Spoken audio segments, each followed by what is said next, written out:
Hello everyone, this is Geeta Bhatt. So today we will discuss about structure of atom. जैसा कि आपको पता है कि हम KVS PRT की हमने सीरीज स्टार्ट की है फॉर साइंस. इसमें हमने बहुत से जो टॉपिक हैं जैसे कि मैटर है, एलिमेंट है, एटम, मॉलिक्यूल, ये सारे हम डिस्कस कर चुके हैं. ये सब टॉपिक जो KVS के थ्रू आपका सिलेबस है PRT के लिए उसमें थे, तो ये तो हमने सिलेबस डिस्कस कर लिया ये टॉपिक सारे. और नाउ आज हम डिस्कस करेंगे स्ट्रक्चर ऑफ एटम. तो सबसे पहले अगर हम देखें स्ट्रक्चर ऑफ एटम में, तो अगर एक क्वेश्चन है स्ट्रक्चर ऑफ मैटर, ओके. देखो क्या है, हमने सबसे पहले डिस्कस किया था कि मैटर क्या है. जो हमारी प्रीवियस वीडियोस हैं आप चैनल में जाके उसे देख सकते हैं. तो हमने वहां मैटर को बहुत ब्रीफली और बहुत क्लियरली एक्सप्लेन किया है कि मैटर क्या है, क्या होता है. ठीक है, तो यहाँ पर जो मैटर है हमने बताया था कि मैटर जो होते हैं made up of particles, and particles जो होते हैं उनमें क्या इंक्लूड होते हैं, एटम एंड मॉलिक्यूल. सो अगर हम ये लिख रहे हैं भाई स्ट्रक्चर ऑफ मैटर, तो कोई गलत बात तो नहीं लिख रहे हैं. तो स्ट्रक्चर ऑफ मैटर अगर क्वेश्चन आता है कि हु डिस्कवर या who describe the structure of matter, so John Dalton. ये नाम याद रखिएगा, बहुत इंपॉर्टेंट नेम है फॉर स्ट्रक्चर ऑफ मैटर या स्ट्रक्चर ऑफ एटम पूछता है तो आप वहां लिखेंगे जॉन डाल्टन. एंड जो जॉन डाल्टन थे ये एक ब्रिटिश स्कूल के टीचर थे. तो ये जनरल से इनके बारे में है, लेकिन मेनली आपको ये याद रखना है कि स्ट्रक्चर ऑफ मैटर के बारे में अगर पूछा जाता है तो वहां आप जॉन डाल्टन लिखेंगे. अब जैसा आपकी यूनिट है PRT के लिए कि स्ट्रक्चर ऑफ एटम, तो हमें ये पता है कि भाई कोई भी एक एटम जो होता है उस एटम में क्या होते हैं, इलेक्ट्रॉन्स होते हैं, प्रोटॉन होते हैं और न्यूट्रॉन होते हैं. And every element has atomic number and atomic mass. अगर हम बात करें ये X क्या है, अगर आपका एक एटम है तो इसका क्या होता है, अपना एक फिक्स एटॉमिक नंबर होता है और दूसरा इसी का अपना एक फिक्स एटॉमिक मास होता है. कोई भी एक एलिमेंट जो होगा वो एटॉमिक नंबर और एटॉमिक मास को पजेस करता है. और अगर हम एटम की बात करें तो एटम में क्या होते हैं, इलेक्ट्रॉन, प्रोटॉन और न्यूट्रॉन प्रेजेंट होते हैं. तो अब अगर हम कैलकुलेट करना चाहें कि इलेक्ट्रॉन, प्रोटॉन, न्यूट्रॉन को कैसे कैलकुलेट किया जाए, सो आपको एक बहुत इजी सा कॉन्सेप्ट याद रखना है. वो ये है कि जो एटॉमिक नंबर होते हैं equal to number of electron equal to number of proton. Okay, ये आपको याद रखना है. यानी कि जो उस पर्टिकुलर एलिमेंट का एटॉमिक नंबर है वो ही उसका नंबर ऑफ इलेक्ट्रॉन कहलाता है और वो ही उसका नंबर ऑफ प्रोटॉन कहलाता है. सो अगर हम फॉर एग्जाम्पल एक ले लें यहाँ पर, if we take one example sodium. अगर हमने सोडियम लिया तो सोडियम का एटॉमिक नंबर 11 होता है एंड एटॉमिक मास होता है 23. ये आपको जो किसी भी एलिमेंट का atomic number and atomic mass है इसकी एक बहुत इजी ट्रिक, रटने की नहीं, रट तो सकते हैं, रट तो भाई हम पीरियोडिक टेबल उठाएं और किसी को भी रट सकते हैं, रटना नहीं. एक बहुत इजी ट्रिक हमारी चैनल पे पड़ी हुई है, तो आप एक बार गीता भट्ट क्लासेस चैनल को सब्सक्राइब करें और वहां पर ये सारी ट्रिक्स, बहुत इजी ट्रिक्स सिखाई गई हैं. तो आप देखें कि किसी भी एलिमेंट के एटॉमिक नंबर को हम कैसे बता सकते हैं विदाउट रटना नहीं है. ठीक है, ट्रिक के थ्रू. और उसी पर्टिकुलर एलिमेंट का एटॉमिक मास भी हम ट्रिक के थ्रू कैसे बता सकते हैं. हमें यहाँ पर रटनी कोई चीज नहीं है, बहुत इजी सी ट्रिक है. आप एक बार चैनल पे एक बार जाइए और फिर देखिए उस ट्रिक को. सो हम डिस्कस कर रहे थे कि ये है आपका सोडियम, इसका एटॉमिक नंबर होता है 11 and the atomic mass is 23. सो अभी हमने क्या कहा कि किसी भी एटम का जो एटॉमिक नंबर होता है, यानी कि इसका एटॉमिक नंबर क्या है 11 एंड इसके नंबर ऑफ प्रोटॉन क्या होंगे 11 और इसके नंबर ऑफ प्रोटॉन क्या होंगे 11. क्योंकि जो नंबर ऑफ एटॉमिक नंबर जो होते हैं वो किसके इक्वल होते हैं, number of electron and number of proton. So sodium में कितने नंबर ऑफ प्रोटॉन है 11 है और इलेक्ट्रॉन कितने हैं 11 है.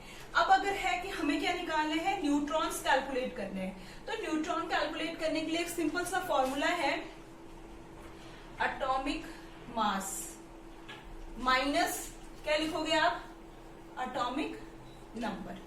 ठीक है, तो देखो न्यूट्रॉन निकालने के लिए सिंपल फॉर्मूला है आपका atomic mass minus atomic number. तो अब हम इस सोडियम का एटॉमिक मास कितना है आपका 23 है। हमने बताया था कि एटॉमिक मास कहाँ लिखे जाते हैं, हमेशा किसी भी एटम के अपर पोजीशन पे, यहाँ पे या यहाँ पे भी लिखे रहेंगे किसी किसी बुक्स में, तो वो एटॉमिक मास है। अब इस सोडियम का एटॉमिक मास क्या है 23 है माइनस एटॉमिक नंबर। तो एटॉमिक नंबर कितना है उस सोडियम का 11 है। सो आप यहाँ पे से कैलकुलेट करोगे तो आपको क्या मिल जाएगा 12। सो यहाँ पे नंबर ऑफ न्यूट्रॉन कितने रहेंगे 12 रहेंगे। तो यानी कि इससे ये प्रूफ हुआ, यानी कि ये कंक्लूजन निकला कि every atom has number of electron, proton and neutron. तो एवरी एटम में क्या होते हैं, इलेक्ट्रॉन्स भी होते हैं, प्रोटॉन भी होते हैं, न्यूट्रॉन भी होते हैं। हमने इसे प्रूफ भी करके दिखा दिया कि हम कैसे बता सकते हैं कि इसमें कितने इलेक्ट्रॉन है। ऐसे ही आप कोई अनदर एग्जाम्पल लो, लाइक मैग्नीशियम, फ्लोरीन, सोडियम को और कोई भी एग्जाम्पल लो, तो उसमें आप इलेक्ट्रॉन, प्रोटॉन, न्यूट्रॉन को बता सकते हैं by this method. And periodic table की अगर बात करें तो टोटल 118 एलिमेंट है पीरियोडिक टेबल में, और इन 118 एलिमेंट को हम ट्रिक के साथ इनका atomic number and atomic mass calculate कर सकते हैं, जो हमारे लिंक पर हमारे चैनल पर है। आप वहां पर जाकर उसके एक बार चेक कर सकते हैं। एंड सेम 118 एलिमेंट के हम नंबर ऑफ इलेक्ट्रॉन, प्रोटॉन को भी कैलकुलेट कर सकते हैं। तो ये बहुत इजी सी ट्रिक है यहाँ पर कि कैसे किसी भी एटम में इलेक्ट्रॉन, प्रोटॉन, न्यूट्रॉन को कैलकुलेट किया जाता है। एटॉमिक नंबर जो होते हैं वो इलेक्ट्रॉन और प्रोटॉन के इक्वल होते हैं, और न्यूट्रॉन निकालने के लिए आप मास में से नंबर को, एटॉमिक मास में से एटॉमिक नंबर को माइनस कर दो तो नंबर ऑफ न्यूट्रॉन आपको मिल जाते हैं। तो इस तरह से आप कैलकुलेट कर सकते हैं। इफ आपको ये कॉन्सेप्ट समझ में आया, या ये जो भी यहाँ पर आपको समझाया गया कि how to calculate electron, proton और न्यूट्रॉन, तो आप कमेंट सेक्शन में मैग्नीशियम के लिए इलेक्ट्रॉन, प्रोटॉन और न्यूट्रॉन का आंसर कर सकते हैं कि इस मैग्नीशियम में कितने इलेक्ट्रॉन हैं, कितने प्रोटॉन हैं एंड कितने न्यूट्रॉन हैं। अगर आपको समझ में आया तो आप कमेंट करिए, जिससे मुझे ये पता चले कि हाँ आप तक मेरी बात पहुंच गई और आपको ये सारा कॉन्सेप्ट क्लियर हुआ। और नहीं हुआ तब भी आप अपना रिस्पॉन्स दीजिए, तो हम कोई और ट्रिक सोचेंगे, इससे भी इजी ट्रिक से आपको समझाने की कोशिश करते हैं। सो ये तो रहा एटम के बारे में। अब नोट डाउन कर लेना इसे। अब नेक्स्ट थिंग हम डिस्कस करते हैं यहाँ पर। देखो हमने जैसे यहाँ पर ये बोला कि every element has atomic number and atomic mass. Every element में क्या होते हैं, सॉरी इलेक्ट्रॉन, प्रोटॉन और न्यूट्रॉन होते हैं। सो अब हम डिस्कस कर लेते हैं थोड़ा बहुत इलेक्ट्रॉन और प्रोटॉन के बारे में। अगर हम इलेक्ट्रॉन की बात करें तो हु डिस्कवर इलेक्ट्रॉन, तो हम क्या लिखेंगे जे थॉमसन। जे थॉमसन, ठीक है। अगर हमसे पूछा जा रहा है कि इलेक्ट्रॉन को किसने डिस्कवर किया, तो हम लिख सकते हैं वहां पर जे थॉमसन, या टॉमसन भी बोला जाता है हिंदी में। अगर और इलेक्ट्रॉन्स जो होते हैं वो नेगेटिव चार्ज होते हैं, नेगेटिव चार्ज, ओके। इलेक्ट्रॉन्स जो होते हैं उनपे नेगेटिव चार्ज होता है, और वो अपनी वैल्यूज क्या होती है इसकी 6.022 इंटू 10 की पावर -19, ठीक है। तो ये होता है नेगेटिव चार्ज, और वैल्यू है इसकी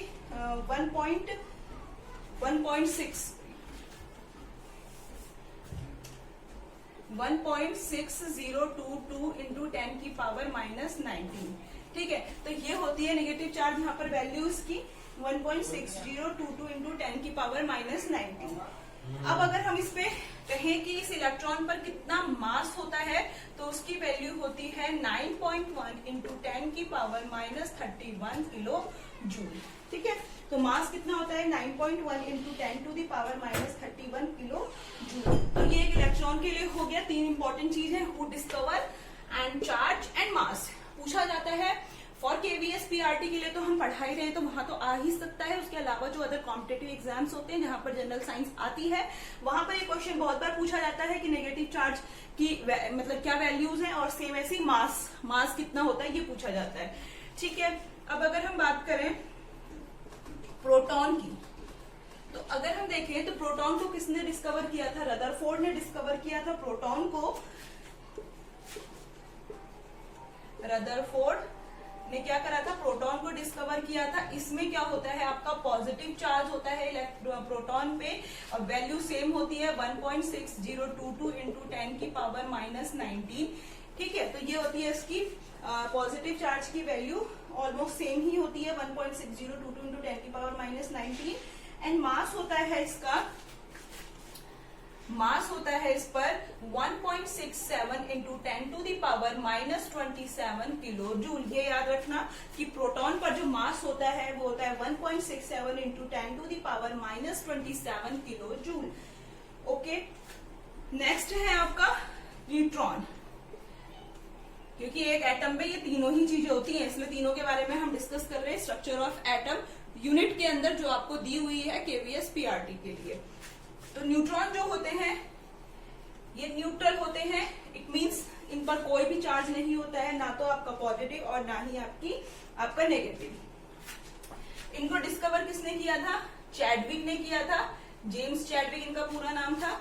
ठीक है, चैडविक ने इनको डिस्कवर किया था और ये न्यूट्रल होते हैं, यानी कि इन पर कोई भी इलेक्ट्रिकल चार्ज नहीं होता है।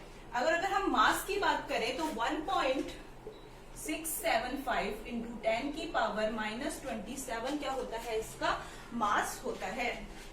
1.675 इंटू 10 की पावर -27 मास होता है इस पर प्रोटॉन। तो ये एक बेसिक सी बात हुई कि इलेक्ट्रॉन को डिस्कवर किया था थॉमसन ने, एंड नेगेटिव चार्ज होता है, वैल्यू हमने लिखी है, मास ये होता है। प्रोटॉन का देखें तो रदरफोर्ड ने प्रोटॉन को डिस्कवर किया था एंड इस पे पॉजिटिव चार्ज होता है एवरी प्रोटॉन पे, एंड मास इसका ये। न्यूट्रॉन जो होते हैं वो न्यूट्रल होते हैं, इस पे ना तो पॉजिटिव होता है और ना ही नेगेटिव होता है। डिस्कवरी की थी चैडविक ने एंड मास होता है इसका 1.675 into 10 to the power -27। Okay, note down it. Now we discuss एक इजी सी ट्रिक है आपकी। यहाँ पर एक ट्रिक है कि इलेक्ट्रॉन और प्रोटॉन की डिस्कवरी के लिए जो डिस्कवरी की थी उसकी एक ट्रिक बता देते हैं यहाँ पर कि याद करने के लिए ट्रिक क्या है। ये ट्रिक को याद रखना आप, ईटा पर नाच। ये ट्रिक याद रखना। ई से आप लिखोगे यहाँ पर इलेक्ट्रॉन एंड टॉ से आप लिखोगे थॉमसन, या फिर उसे हम टॉमसन भी कहते हैं। ठीक है, तो ई से हो जाएगा इलेक्ट्रॉन और टॉ से हो जाएगा थॉमसन। इट मींस इलेक्ट्रॉन की डिस्कवरी करी थी थॉमसन ने। नाउ पर तो पॉ से आप लिखोगे प्रोटॉन और आर से आप लिखोगे रॉ से आप लिखोगे रदरफोर्ड। ठीक है, रदरफोर्ड। नाउ नाच है तो ना से आप क्या लिखोगे यहाँ पे न्यूट्रॉन, और चौ से आप क्या लिखोगे यहाँ पर आपका चैडविक। ठीक है, तो ये एक इजी ट्रिक है। ई से इलेक्ट्रॉन, यानी इलेक्ट्रॉन को डिस्कवर किया था थॉमसन ने। पॉ से यानी कि proton discovered by Rutherford and neutron discover by Chadwick. तो ये इजी सी ट्रिक है आपकी ईटा पर नाच। इस ट्रिक को नोट डाउन कर लेना। इस ट्रिक से आप कभी नहीं भूलेंगे कि who discover electron, proton and neutron. अब हम देखते हैं, हमने ये तो बात कर ली कि इलेक्ट्रॉन, प्रोटॉन, न्यूट्रॉन प्रेजेंट होते हैं। अब एक बात और कर लेते हैं स्ट्रक्चर ऑफ एटम के अंदर कि प्लेस देखते हैं। यहाँ पर हम प्लेस इन द सेंस क्या समझ में आ रहा है? किसके लिए बात कर रहे हैं? एटम के लिए। यानी कि एटम में हमने बात की कि इलेक्ट्रॉन होते हैं, प्रोटॉन होते हैं एंड न्यूट्रॉन होते हैं। बट द क्वेश्चन इज कि इलेक्ट्रॉन, प्रोटॉन, न्यूट्रॉन होते तो हैं, बट कहाँ पर प्रेजेंट होते हैं, कहाँ एटम के किस पार्ट पर रहते हैं। जैसे कि हम अपनी बात करें तो हम क्या है, घर में रह रहे हैं, रोड में नहीं रह सकते। दैट्स वाई क्या है, एटम में भी जो इलेक्ट्रॉन, प्रोटॉन, न्यूट्रॉन होते हैं उनका एक फिक्स प्लेस होता है। सो बात कर लेते हैं कि कैसे। देखिए, कोई भी एक एटम ले लो आप, सोडियम 11 है इसका एटॉमिक नंबर, 23 है इसका एटॉमिक मास। अब देखो, सबसे पहले क्या करते हैं हम, इलेक्ट्रॉनिक कॉन्फ़िगरेशन करते हैं। इसको भी हम डिस्कस करेंगे। जो पीजीटी का हमारा सिलेबस चल रहा है, यूनिट जो चल रही है पीजीटी केमिस्ट्री के लिए, वहां पर हम डिस्कस करेंगे बहुत ब्रीफली। लेकिन यहाँ हम थोड़ा बहुत बता देते हैं बिना टाइम वेस्ट करे हुए कि कोई भी एटम जो होता है इलेक्ट्रॉनिक कॉन्फ़िगरेशन करते टाइम फर्स्ट सेल में ऑलवेज 2 इलेक्ट्रॉन होते हैं, यानी कि मैक्सिमम 2 इलेक्ट्रॉन होते हैं। 2 से ज्यादा इलेक्ट्रॉन नहीं भरे जा सकते इन फर्स्ट सेल, कम भरे जा सकते हैं लेकिन ज्यादा नहीं। सेकंड सेल में 8 इलेक्ट्रॉन होते हैं, आप 8 से ज्यादा इलेक्ट्रॉन नहीं भर सकते, 8 से कम भर सकते हैं। इट मीन्स सेकंड सेल में मैक्सिमम इलेक्ट्रॉन कितने होते हैं? 8। नाउ थर्ड सेल में इलेक्ट्रॉन होते हैं 18, मैक्सिमम इलेक्ट्रॉन 18 है, बट आप 18 से ज्यादा इलेक्ट्रॉन नहीं भर सकते, 18 से कम भर सकते हैं। डिपेंड करता है वो कि उस एटम का, जिसका आप इलेक्ट्रॉनिक कॉन्फ़िगरेशन कर रहे हैं, उस एटम का एटॉमिक नंबर क्या है। ठीक है, देखो कैसे ऐसे करके सीरीज चलती है। अब हमें देखो क्या है, हमें सिर्फ इससे मतलब है यहाँ पर, किससे, एटॉमिक नंबर से। तो जब हम इलेक्ट्रॉनिक कॉन्फ़िगरेशन करें तो हमें मतलब होना चाहिए सिर्फ इसके एटॉमिक नंबर से। तो देखो फर्स्ट सेल में कितने इलेक्ट्रॉन हो सकते हैं, 2, सो वी राइट 2। हमने क्या लिख दिया, 2।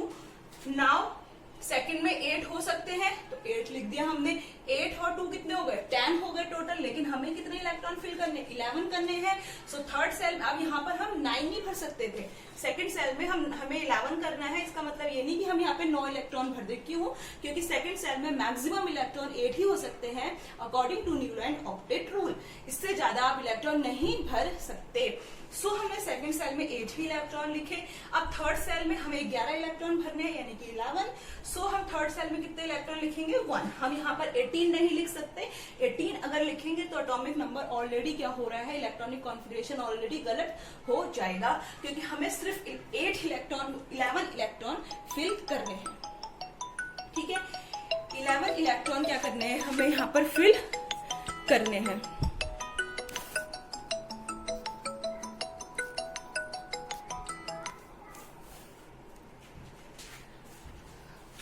सो 11 इलेक्ट्रॉन हमें फिल करना है। सो हमने लिख दिया 2, 8, 1। ठीक है, फर्स्ट सेल में 2 इलेक्ट्रॉन है, सेकंड सेल में 8 है, एंड थर्ड सेल में 1 इलेक्ट्रॉन है, ओनली 1 इलेक्ट्रॉन। अब देखो क्या करते हैं, according to Bohr model, Bohr ने ये कहा था कि किसी भी एटम के सेंटर पे क्या होता है, एक न्यूक्लियस प्रेजेंट होता है। उस न्यूक्लियस के surrounding first shell, then second shell, then third shell, then fourth shell, इस तरह से चलती है। यानी इसको उसने नेम दिया था K, L, M और N। ये बोर का मॉडल था। इसमें इलेक्ट्रॉन, प्रोटॉन और न्यूट्रॉन को फिल किया जाएगा, प्लेस दिया जाएगा। कैसे, सोडियम के लिए लिख लेते हैं। सेंटर पे क्या हो गया आपका, न्यूक्लियस। फर्स्ट सेल बनाएंगे हम, क्योंकि 3 सेल बन सकती है, 1, 2, 3, इस इलेक्ट्रॉनिक कॉन्फ़िगरेशन के अकॉर्डिंग। तो फर्स्ट सेल ये हो गई, सेकेंड सेल और फिर ये थर्ड सेल। 3 ही सेल क्यों बनाई हमने, क्योंकि हमारे पास 3 ही सेल मिल रही है इलेक्ट्रॉनिक कॉन्फ़िगरेशन करने पर। 2, 8, 1। फर्स्ट सेल में कितने इलेक्ट्रॉन है, 2 है, तो आपकी फर्स्ट सेल ये है, इस पे हमने 2 इलेक्ट्रॉन फिल कर दिए। सेकेंड सेल में 8 है, तो 1, 2, 3, 4, 5, 6, 7, 8 इलेक्ट्रॉन फिल कर दिए। थर्ड सेल में कितने इलेक्ट्रॉन है, 1 इलेक्ट्रॉन है, तो हमने 1 इलेक्ट्रॉन फिल कर दिए। तो ये होता है इलेक्ट्रॉन को भरने का तरीका। अब हमें यहाँ पे देख रहे हैं कि जो एटम में क्या होते हैं, मैंने भी बताया आपको, इलेक्ट्रॉन, प्रोटॉन और न्यूट्रॉन।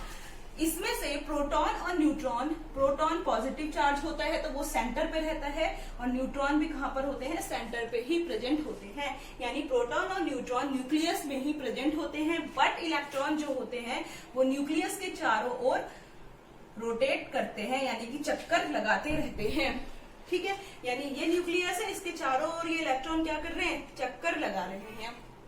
ठीक है, तो यानी कि आपको क्या समझ में आया, ये क्या है आपके इलेक्ट्रॉन। यानी कि इलेक्ट्रॉन, प्रोटॉन और न्यूट्रॉन सेंटर में प्रेजेंट होते हैं और उसके सराउंडिंग में इलेक्ट्रॉन होते हैं, और वो भी negative charge, proton positive charge. Neutron पे कोई चार्ज नहीं है, इसी वजह से वो प्रोटॉन के साथ बहुत इजीली बैठा हुआ है। ठीक है, अब बात कर लेते हैं कि ये इलेक्ट्रॉन जो होते हैं ये इसके चारों ओर चक्कर ही क्यों लगाते हैं, ये कभी इलेक्ट्रॉन आके सेंटर में यानी कि न्यूक्लियस में क्यों नहीं गिरते। ऐसा क्या है कि ये इनको बांधे रखा है और ये इलेक्ट्रॉन रोटेट कर रहे हैं। ठीक है, तो ये बात ध्यान रखना कि इस न्यूक्लियस से इन इलेक्ट्रॉन्स के बीच पे क्या होता है, एक फोर्स काम करता है। उस फोर्स को कहते हैं हम इलेक्ट्रोस्टैटिक फोर्स। ठीक है, इसे हम क्या कहते हैं, इलेक्ट्रोस्टैटिक फोर्स। इस फोर्स की वजह से ये इलेक्ट्रॉन जो होते हैं कभी भी न्यूक्लियस में नहीं गिरते हैं और रोटेट करते रहते हैं, क्योंकि ये फोर्स इनको टाइटली बाइंड करके रखता है, और उस फोर्स का नाम है इलेक्ट्रोस्टैटिक फोर्स। अब देखें तो ये फोर्स जो होता है, ये न्यूक्लियस है, न्यूक्लियस से ये फर्स्ट सेल है, तो न्यूक्लियस से फर्स्ट सेल के बीच में जो ये फोर्स होता है ये बहुत स्ट्रांग होता है, यानी कि यहाँ से इलेक्ट्रॉन को रिमूव करना बहुत ज्यादा टफ होता है। सेम ऐसे ही जैसे आपकी सेकंड सेल आई, तो सेल जब बढ़ी तो डिस्टेंस भी बढ़ गई, तो जब डिस्टेंस बढ़ी तो फोर्स जो होगा वो वीक हो जाएगा as compare to first shell. First shell के कंपैरिजन में यहाँ पर ये फोर्स जो होगा थोड़ा लो हो जाएगा, यानी कि थोड़ा वीक हो जाएगा। सेम अब हम थर्ड सेल में आएंगे, तो थर्ड सेल में जाने पर डिस्टेंस और बढ़ गई। कहां से? न्यूक्लियस से थर्ड सेल के बीच की डिस्टेंस और ज्यादा इंक्रीज हुई, तो यहाँ पर ये फोर्स ऑफ अट्रैक्शन क्या हो जाएगा आपका, यानी कि इलेक्ट्रोस्टैटिक फोर्स क्या हो जाएगा, वेरी वीक। यहाँ पर ये बहुत ज्यादा वीक हो जाएगा। ऐसे ही जैसे जैसे आपकी शेल बढ़ती जा रही, कक्षाएं बढ़ती जाएंगी, तो फोर्स यानी कि इलेक्ट्रोस्टैटिक फोर्स वीक होता चला जाएगा और उसी सेल से इलेक्ट्रॉन को रिमूव करना बहुत आसान हो जाएगा। और जब इलेक्ट्रॉन रिमूव होगा तो वो आयन फॉर्म करते हैं, आयंस बनाते हैं, cation as well as anion. ठीक है, और हमेशा ये ध्यान रखना, फर्स्ट सेल से कभी भी आप इलेक्ट्रॉन को रिमूव नहीं करेंगे, क्योंकि वो न्यूक्लियस के सबसे पास वाली सेल है और उनके बीच में जो फोर्स ऑफ अट्रैक्शन है वो बहुत स्ट्रांग है। वहां से इलेक्ट्रॉन निकालना इम्पॉसिबल वाली बात हो जाती है, बट यहां से इलेक्ट्रॉन निकालना इजी है as compare to both these shells. Okay, यहां से निकालना टफ है क्योंकि यहाँ पे फोर्स ऑफ अट्रैक्शन कम है जैसे जैसे डिस्टेंस बढ़ रही है। देखो, इसे एग्जाम्पल से समझते हैं हम कि ऐसा कैसे हो रहा है। एक एग्जाम्पल लेते हैं, जनरल से एग्जाम्पल लेते हैं। कोई एक बच्चा है, वो अपने पेरेंट्स के साथ रहता है अप टू 12th क्लास, मतलब 12th तक वो अपने पेरेंट्स के साथ रहता है, स्टडी कर रहा है, स्कूल जाता है, स्कूल से घर आता है, देन कोचिंग जाता है, फिर कोचिंग से घर आता है। तो इट मीन्स वो बच्चा क्या है, यहाँ पर अपने पेरेंट्स के डायरेक्ट कॉन्टेक्ट में है। यानी कि बच्चा घर आएगा तो पेरेंट्स पूछेंगे कि भाई आज क्या किया, कल क्या किया, तो वो पूरा इसका पूछेंगे कि आज क्या किया, कल क्या किया। यानी कि एक तरीके से पूरा बच्चा जो है वो पेरेंट्स के कॉन्टेक्ट में है, तो उनके बीच का जो फोर्स है वो काफी स्ट्रांग है। तो बच्चा एकदम गलत डायरेक्शन में नहीं जाएगा। क्यों? क्योंकि पेरेंट्स का यहाँ पर फोर्स लग रहा है। बच्चे को पता है कि मुझे रात को घर जाना है और पेरेंट्स को रिपोर्ट देनी है, तो यहाँ पर जो उनका फोर्स है वो काफी स्ट्रांग है। तो बच्चे का डाइवर्ट होना इम्पॉसिबल सा हो जाता है यहाँ पर। ठीक है, क्योंकि पेरेंट्स की नजरों में है बच्चा, यहाँ पर टीचर्स की नजरों में है, तो यहाँ पर डायरेक्ट बच्चे का कांटेक्ट किससे हो रहा है, अपने पेरेंट्स से हो रहा है। तो उनके बीच का फोर्स ऑफ अट्रैक्शन काफी स्ट्रांग है, तो बच्चा गलत डायरेक्शन में नहीं जाएगा। सेम एज यहाँ पर अगर हम देखें तो ये न्यूक्लियस क्या है, आपके पेरेंट्स कंसीडर कर लो, और ये क्या है आपका, पहली शेल क्या है आपकी, ये वाली शेल क्या है आपकी, स्टूडेंट है। तो पेरेंट्स और बच्चे के बीच में डिस्टेंस कैसी है, कम है, तो यानी कि फोर्स कैसा है, स्ट्रांग है, यानी कि इलेक्ट्रॉन वहां से रिमूव नहीं होगा। सेम ऐसे ही अगर हम देखें वही बच्चा जो 12th में था, आफ्टर 12th वो बच्चा फॉर फर्दर स्टडी अगर बाहर चला जाता है, ठीक है, स्टडी करने बाहर जा रहा है, लाइक विदेश, दिल्ली, मुंबई, कहीं भी अपने घर से दूर चला जाता है, यानी कि अपने पेरेंट्स की कॉन्टेक्ट से दूर हो जाता है। ठीक है, उस कंडीशन पे क्या होगा कि उस बच्चे का जो अपने पेरेंट्स के साथ कनेक्शन था वो वीक हुआ। कैसे वीक हुआ? क्योंकि अब पेरेंट्स बच्चे से पूछ तो सकते हैं कि भाई उसने आज क्या किया, लेकिन या कल क्या किया, तो उसका किसके थ्रू कर सकते हैं, सिर्फ फोन के थ्रू। तो फिजिकली वो अपने पेरेंट्स के साथ नहीं है, जो सच वो बताएगा वो ही पेरेंट्स को एक्सेप्ट करना पड़ेगा। तो यहाँ पर उनके बीच में बॉन्ड ब्रेक तो नहीं हुआ, क्योंकि उनके बीच में कनेक्शन है, क्या है, फोन के थ्रू उनके बीच का कनेक्शन बना हुआ है।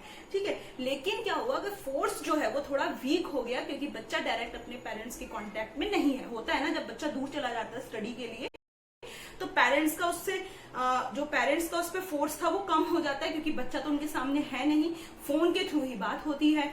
सेम, लेकिन उनके बीच का बॉन्ड ब्रेक नहीं होता है, बातें चलती है, पेरेंट्स फिर भी खबर रखते हैं, लेकिन जो एक फोर्स है जो सामने रह के ज्यादा स्ट्रांग हो सकता था वो दूर होने पर थोड़ा क्या हो जाता है, कम हो जाता है। सेम ऐसे यहाँ पर हो रहा है, जैसे जैसे सेल बढ़ती जा रही है तो डिस्टेंस क्या हो रही है, बढ़ रही है। तो जब डिस्टेंस बढ़ रही है तो इलेक्ट्रोस्टैटिक फोर्स क्या हो जाएगा, वहां पर वीक होता चला जाएगा। जैसे बच्चा दूर चला गया तो उनकी डिस्टेंस काफी बढ़ गई। ठीक है, माना विदेश चला गया और वो पेरेंट्स इंडिया में, तो डिस्टेंस तो बढ़ गई ना, लेकिन फोन के थ्रू वो कनेक्शन में है, बॉन्ड ब्रेक नहीं हुआ। ठीक है, बॉन्ड ब्रेक नहीं हुआ, कनेक्शन बना हुआ है। ठीक है, लेकिन डिस्टेंस बढ़ गई तो फोर्स कम हो गया उसका, और वो फोर्स यहाँ केमिस्ट्री में देखें तो इलेक्ट्रोस्टैटिक फोर्स है जो इस चीज को बता रहा है। तो यानी कि न्यूक्लियस से पहली सेल के बीच में जो फोर्स ऑफ अट्रैक्शन यानी इलेक्ट्रोस्टैटिक फोर्स होता है बहुत ज्यादा स्ट्रांग होता है, लेकिन जैसे जैसे डिस्टेंस बढ़ेगी ये फोर्स कम होता चला जाता है, और जो सबसे लास्ट वाली सेल होगी वहीं से इलेक्ट्रॉन रिमूव होंगे। तो ये एक इजी सी बात हुई कि एटम का हमने प्लेस बता दी, एटम में हमने इलेक्ट्रॉन, प्रोटॉन, न्यूट्रॉन का प्लेस बता दिया, और उनके बीच में जो फोर्स है वो भी बता दिया हमने। ठीक है, तो समझ में आया होगा आई थिंक ये सारी चीजें। इसमें देख लेते हैं एक चीज और, यहीं से डिस्कस कर लेते हैं एक चीज और,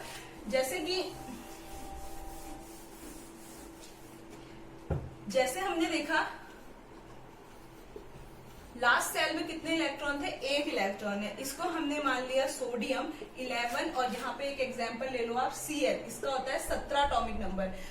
तो इसका इलेक्ट्रॉनिक कॉन्फ़िगरेशन क्या मिलेगा आपको 287, और इसका इलेक्ट्रॉनिक कॉन्फ़िगरेशन क्या मिलेगा आपको 281। इसको भी हम बहुत डिस्कस करेंगे बहुत इजी तरीके से इलेक्ट्रॉनिक कॉन्फ़िगरेशन को। अभी हम सीख रहे हैं बस स्ट्रक्चर ऑफ एटम से रिलेटेड थिंग्स चीजें। तो क्या होगा देखो, इसकी लास्ट सेल में 1 है, इसकी लास्ट सेल में 7 इलेक्ट्रॉन है। अगर ये सोडियम अपना 1 इलेक्ट्रॉन इस क्लोरीन को दे दे तो इसके पास कितने बचेंगे 2 और 8, और लास्ट सेल में कितने इलेक्ट्रॉन है 8 इलेक्ट्रॉन जब किसी एटम के पास होते हैं तो वो स्टेबल रहता है according to Newland octet rule. ठीक है, तो लास्ट सेल में 8 इलेक्ट्रॉन होने पर भी ये क्या है स्टेबल है, बट इसकी लास्ट सेल में 7 इलेक्ट्रॉन है। अगर ये किसी से 1 इलेक्ट्रॉन ले ले तो क्या होगा, ये स्टेबिलिटी को गेन कर लेगा।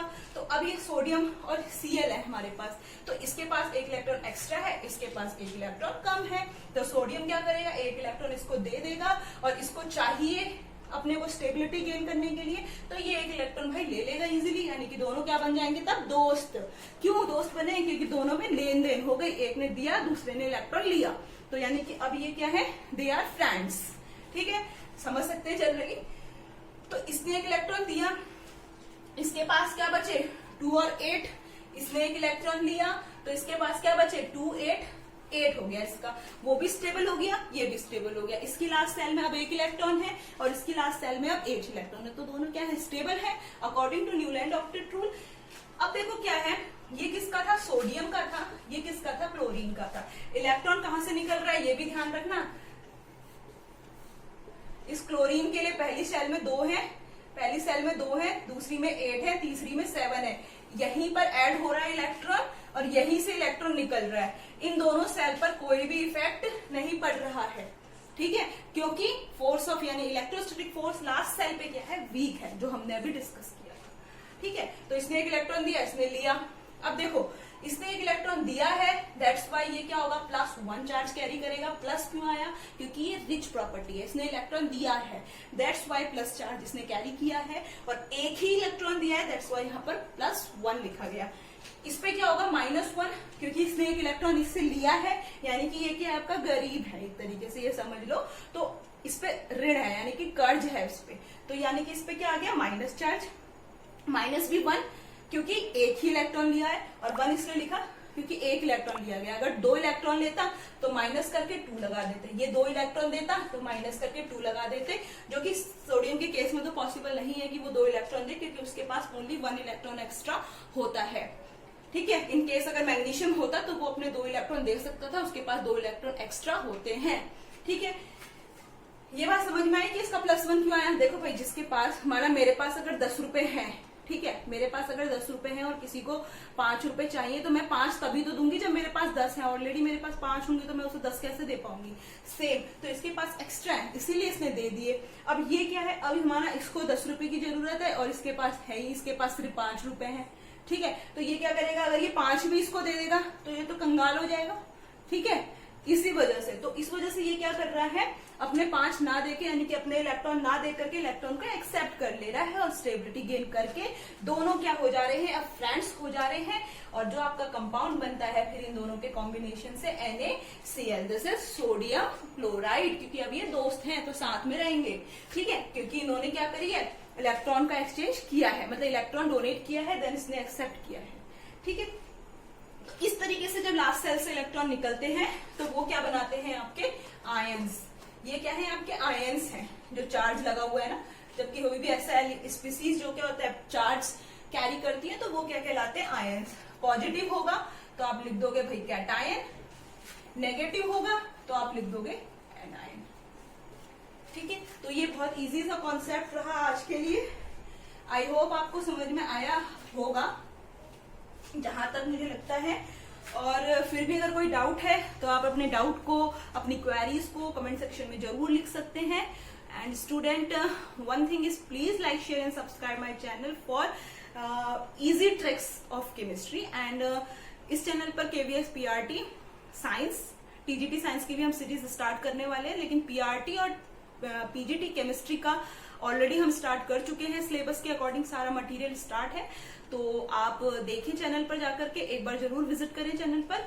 And thank you student for motivate me. And one thing कि प्लीज आप क्या करें, कमेंट जरूर लिखें अपने, इनसे रिलेटेड कोई भी डाउट है या आपको, जैसे मैंने अभी एक क्वेश्चन किया तो वहां पर भी अपने कमेंट, आप उसको कमेंट में अपने आंसर को लिख सकते हैं, जिससे क्या होगा कि आपके उन कमेंट से, यानी कि जो आपके पॉजिटिव रिस्पॉन्स होते हैं उनसे हम मोटिवेट होते हैं। आई नो कि आई एम अ टीचर, मैं टीचर हूं, लेकिन क्या होता है कि बच्चों के जो पॉजिटिव रिस्पॉन्स होते हैं उनसे टीचर भी क्या होता है, मोटिवेट होता है। ठीक है, तो आपकी भी रिस्पॉन्सिबिलिटी है कि हमारे साथ एफर्ट्स करिए।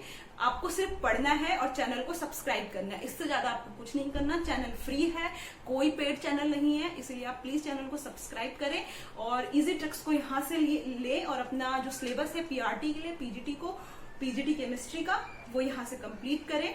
और पीजीटी केमिस्ट्री के सिलेबस की भी एक मैंने बना रखी है, वीडियो बना रखी है, आप उसको देख सकते हैं।